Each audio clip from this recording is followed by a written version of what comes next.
وكان النبي صلى الله عليه وسلم يدعو في المجلس الواحد 100 مرة. نمتوم صلى الله عليه وسلم katika mkao mmoja aweza kuomba hii dua, rabbi ighfirli wa tub alayya innaka antat tawwabur rahim. Rabbi ighfirli wa tub alayya innaka antat tawwabur rahim. Aikariri katika mkao mmoja zaidi ya mara 100. Na huyu mtume wetu sallallahu alaihi wasallam anayefanya hivi, ghufira lahu ma taqaddama min dhanbihi wa ma ta'akhkhara, Allah ashamsamee yaliyopita na yatakayokuja, ili awe ni mfano mzuri kwetu sisi kuiga. Kwani sisi tutubia mara ngapi kwa siku? Ikiwa mtume Muhammad sallallahu alaihi wasallam khairu khalqillah, ambaye ni maasum, amehifadhiwa kutokana na makosa, naomba msamaha kwa Allah subhanahu wa ta'ala zaidi ya mara 100 katika siku moja, sisi wakosi tuweji?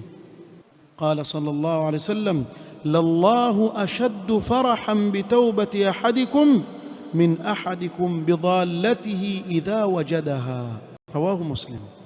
Allah subhanahu wa ta'ala ufurahia zaidi tauba ya mja wake kuliko mmoja wenu aliyepoteza kile kilichopotea anapokipata. Pamoja na kuwa kutubia kwa mja hakumzidishii wala kumpunguzia chochote Allah subhanahu wa ta'ala.